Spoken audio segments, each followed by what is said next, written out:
Hey, Gray Steel Nation. Sully here with the Barbell Prescription. And if you've read the Barbell Prescription, Starting Strength, or Practical Programming, you probably recall seeing something like this.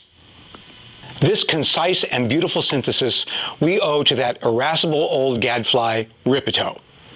Some call it the strength curve, but they shouldn't, because that can refer to something else entirely and is not our concern today.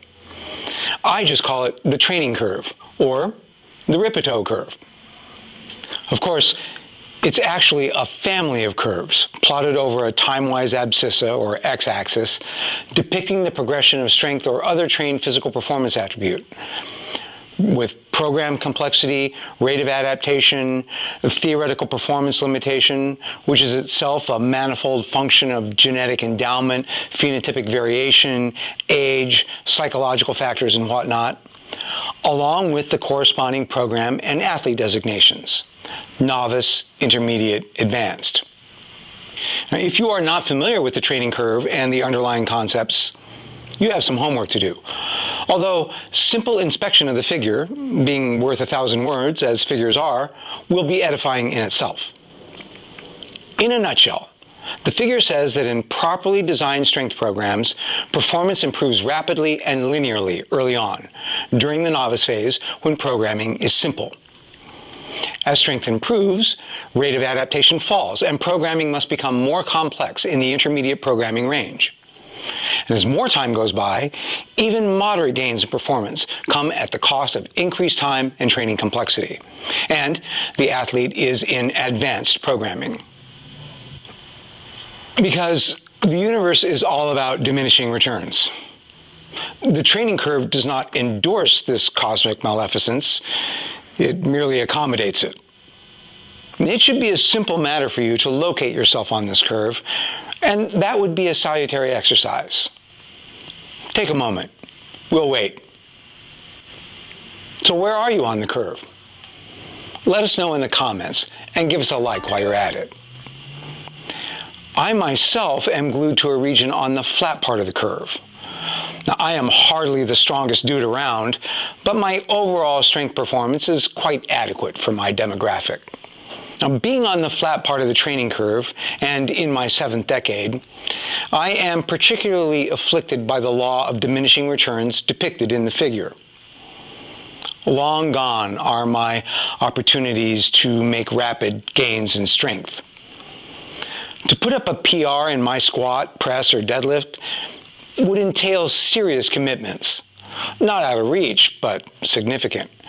So a careful calculation is in order, balancing costs and benefits, evaluating risks and rewards. In addition, like all of you, I am vulnerable to the vagaries of life.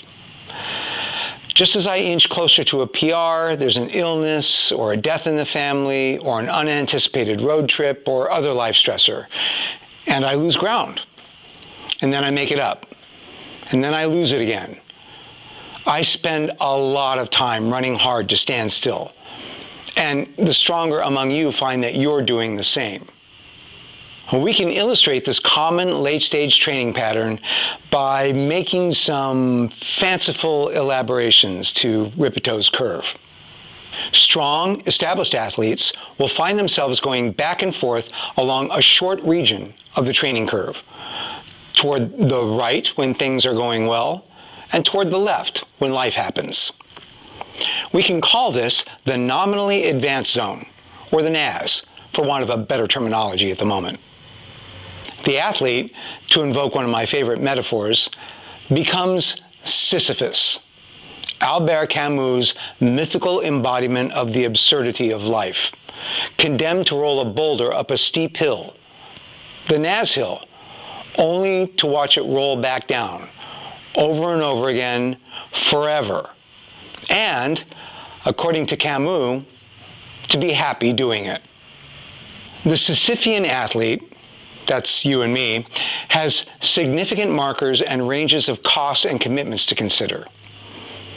At the left border of the NAZ, the athlete risks losing enough strength to fall off the NAZ entirely and to detrain so significantly that a major commitment of effort and time would be required to regain his position in the zone. We're talking about a protracted linear progression and intermediate programming to claw his way back up. At the right border of the NAZ, things are going well, and the athlete is confronted by the opportunity to extend his performance, to extend his NAZ beyond its current reach. Two borders, two sets of costs.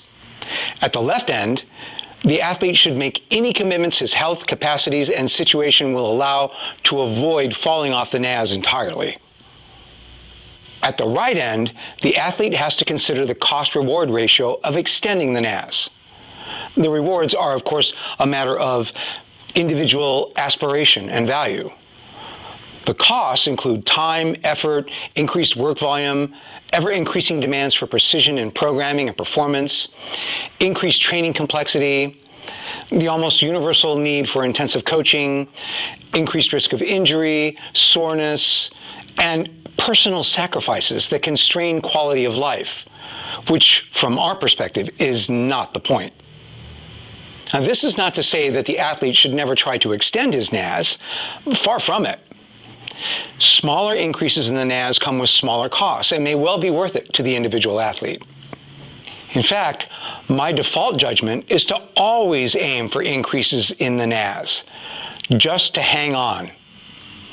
Most of the time, the cosmos will slap us back before we even get to the right-hand marker. In other words, a lot of this is out of your hands.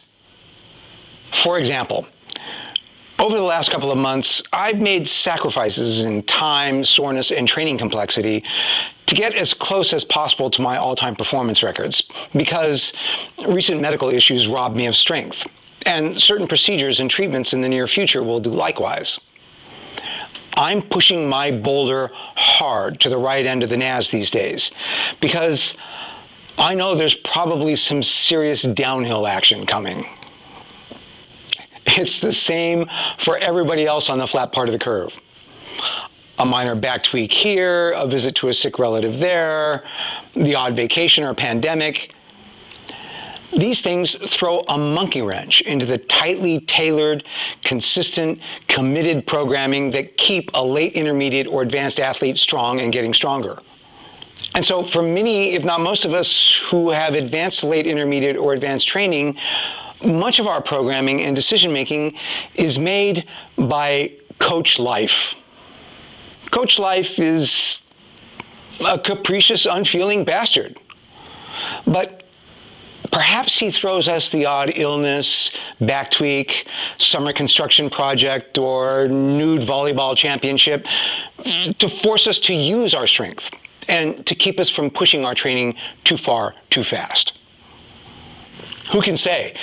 Coach Life is disagreeable, but he's also inscrutable. We cannot fathom his moods. What we do know is that no matter how far we have extended our NAZ to the right, one day the boulder will roll downhill to the left, and we'll have to roll it back up again as best we can. That is our shared fate as athletes. And as Camus told us, we must imagine Sisyphus happy. I'll imagine you training hard and happy, and I hope I'm not far off the mark. Thanks for watching.